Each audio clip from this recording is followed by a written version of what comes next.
Welcome to Real Talk, Real Women. My name is Miriam Khalladi, and today we have professional fitness model, Muscle Farm Sports sponsored athlete, and muscle and fitness hearse blogger Noora Kuusivuori on the show. Welcome, Noora. How are you?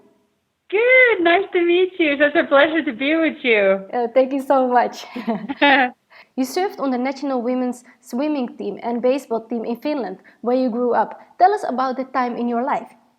I started sports when I was 6 years old. I had a very inspirational teacher in school that got me into sports very early on, and just kind of got me on the right path. In my opinion, the right path is the path that I've taken so far. So I've been intensely involved in sports since I was very young, and then I started competing in first played baseball on the national team for multiple years, and then that our coach was out for 1 year, so I had to find a new sport because I couldn't have a year off, and went into swimming. Actually, at a pretty late age of 15, I started swimming, but had a really good time with that too, and made the best of it, and just had sports as a part of my life growing up, and since then just kind of evolves as a story, but Oh, great. yeah, never stopped training, never stopped working out, never stopped loving the sweat every day, never stopped having the passion for it and having it a lifestyle. Wow, amazing. Yeah. So, how did you end up in the United States competing as a top figure competitor? Actually, ex-husband. So it didn't have anything to do with sports, but kind of life took me over here, and then this just made a life for myself here since then, and it's home now. There's some great people around me and great life, and still miss home. Back home, Finland is still back home, but there's good and bad sides to every place on earth, I think, and and it's about the people around you. What place really feels home. Yeah, I agree. Yeah, Did yeah. you have a lot of support from family and friends as you embarked on your fitness adventure, and how important was that for you? I did. I did. I grew up with my dad. My dad was a single mom and a single dad. Sorry, actually a mom too because he was both. But he was very supportive of it. Any sport that I wanted to play, he would say, okay, if that's what you want to do, then go do it and have fun with it. And I did have support from family and friends, and it was great. But actually, I feel more support. As a grown person, I guess I just feel like I have a bigger network of people around me doing fitness now than I did back then. But support is always, it's important to have the people around you support you, and but even if they didn't, I would still be doing it. So I don't know that it would change anything. It just makes it more fun and pleasurable, and it's great to share things like that with other people, and especially the part of being able to motivate some people around you. That's the best part of it. So Yeah, right. if you can help somebody create a better lifestyle habits with what you're doing and inspire somebody else around you to live a healthier life, then mission accomplished. Yeah, I totally agree on that. Yeah. Yeah. So, you hold an MBA, speak multiple languages, have a very successful career as a business executive. Do you feel that in the fitness industry, people overlook those qualities and focus primarily on the outside? 100% yes. Yeah, absolutely. Most people they don't assume that you really do anything else besides fitness, and that's all that there is to you as a person, and that's all that you do. Most people do, and it's a shock if a person in the industry gets to a point of finding out more about you and finding out everything else that you do, and it's just um, yeah, it is. A lot of people that are in fitness are only doing fitness, which is great. But there are also people that are doing fitness as on the side and still go far and have other things going on in life. But Right. yeah. You wrote an article for Muscle and Fitness Hers where you explained that fitness is a lifestyle. For someone starting out, that might sound a bit overwhelming. What is the first step to living the fitness lifestyle? Um, first step. It depends on what your starting point is. but I think a lot of it comes from the side of person. A lot of people can start on dinner diets, and they can, I wrote that article right in the beginning of the year when people make New Year's resolutions and they try to change their life for a couple of weeks, and some people succeed for a little bit longer than others, but usually it doesn't last. It's really in your mindset, and you have to make the changes on the inside. It has to be something that makes you feel good.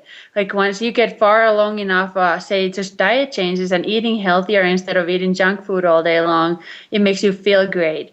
So you want to make that a lifestyle. You want to feel good rather than bad. So you start making those choices that are better and make you feel good, make you a healthier person. And you have to start from somewhere. You can't do it all at one time. You can't live a lifestyle of a fitness professional right out the gate if you're used to not training and not eating clean. So that's make one change at a time, and you'll eventually get there. But I think once you get a feel for how it feels to feel good for the first time, you want to continue and find out more, and then just continue to learn what's good for you and learn what makes your body feel good and what makes you healthy. Just continue on that path. Great. Don't be so tough on yourself either. Everybody slips every now and then. Yeah, that's true. On top of your business and fitness career, you're also a single mother, raising your son. How do you balance everything? Not a whole lot of sleep. There's a sacrifice somewhere there, but it's a lot at times. It gets to be a lot, but I'll tell you, fitness has so much to do with it. Say that I have a long 12-hour day at work, and it's really stressful, and everything's on my shoulders, and then I have a son that needs everything from me right after work, and the training time is my time. It's time for me to switch over from work mode to relax time, and it's also my it's like my sanctuary. The gym is. I feel like I get to a happy place and to sweat and release those endorphins. It just feels good. It feels like that's my balance in life. I agree. It's just and I don't think that I could really sorry, my phone's ringing. I don't think that I could really I couldn't be as good of a business person. I couldn't be as good of a mother if I didn't do that and take that time for myself. But it helps me tremendously to go work out and take the time for myself and do those things and work out. Oh, great. Also, eating clean gives you energy throughout the day, so you can do all those things. Yeah. I read in an interview online that you like to get out of your comfort zone at least once a day. What does that help you accomplish? It goes back to the same thing. Like say that I go to a gym and I lift weights that are heavier than I've lifted before, or I run faster than I've lifted before, or ran before, and do a crazy sprint workout that feels so uncomfortable, that hurts bad and makes your lungs burn. It makes you sweat like crazy, but it makes you feel so good, and it makes you feel like you're growing. You're growing as a person. You're pushing your limits. You're going further than you were the day before. It's just it's a combination of the physical feeling of just feeling like you accomplished something, and then also on a mental level, like you crossed you broke a limit of your own. You went further this day than you did the day before. So it does it's a great feeling. Right. Looking back, what is the most important lesson you've learned in your life? In my whole life? That's a big question. I think the most important lesson is to treat others treated.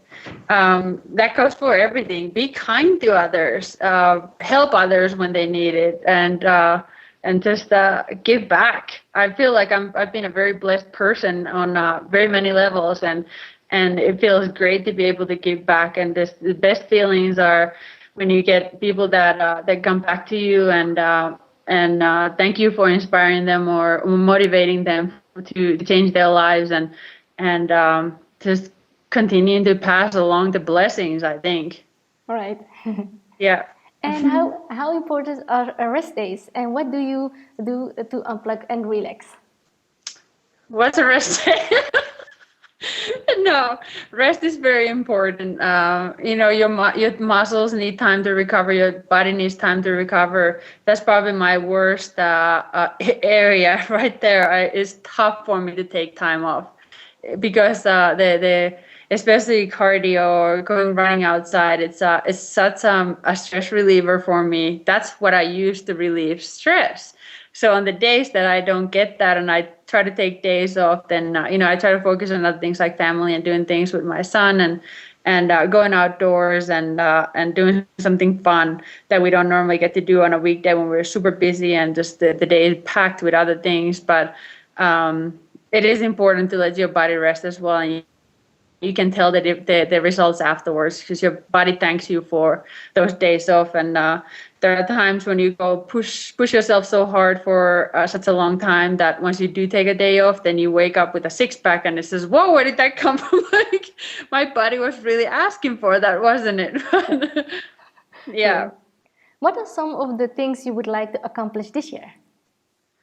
This year, well, I might have a little bit of a secret in the store for this year. I'm actually trying to change my body a little bit from figure and see if I can make some changes happen and maybe cross over to bikini. And which is a challenge. I carry a lot of muscle. I'm 5'10". I'm a big girl compared to some of the tiny little bikini girls, and to see if I can drop enough muscle and make some other changes in my body to compete in bikini. But I think it would be a fun experience, and I like the stage presence part of the bikini competition. So that would be a fun experience to do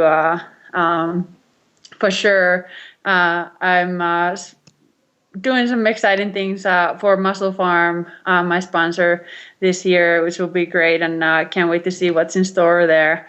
And then also working with some great magazines and doing some fun photo shoots. So should be a good year. And I'm sure you will do great. Yeah, I hope so. Yeah. At least I have fun along with the whole thing. Yeah. I enjoy the preparation part for everything. So it's a fun thing for me to do. Yeah, that's great. Where do people go to learn more about you online? I'm getting a website, but it's not ready yet. But they can find me on Facebook under my name, Noora Kuusivuori, or on Instagram or Twitter, both under @Noora Kuusivuori. Okay, and I will make sure to put all the links below this video. Yeah, nobody's going to be able to spell my last name, so you'll have to. It's a beautiful name, though. Oh, thank you. It actually, my last name means Christmas Tree Mountain. Wow. So it has a meaning behind it. Great. Yeah. Is there anything you feel we've missed that you would like to cover today? Just that you're doing a great job. I don't think that you know how good of a job you're doing. I looked up what you're doing online, and you get a lot of requests for interviews or things like that, and a lot of times it's you don't pay too much attention to it. But I looked at your website, and you're doing a fantastic job. Just keep doing what you're doing. We need more people like you spreading the word about fitness and inspiring others, and great job. Thank you so much. That means a lot to me. Yeah, of course. And get over your shyness about your English. I will try. So, paljon kiitoskia. Paljon kiitoksia. Kiitos. Näkemiin, Noora. Näkemiin, Miriam. Kiitos, Hyvä. Wow, good job. Thank you so much. My name is Miriam Khalladi, and I will see you on the next episode of Real Talk, Real Women.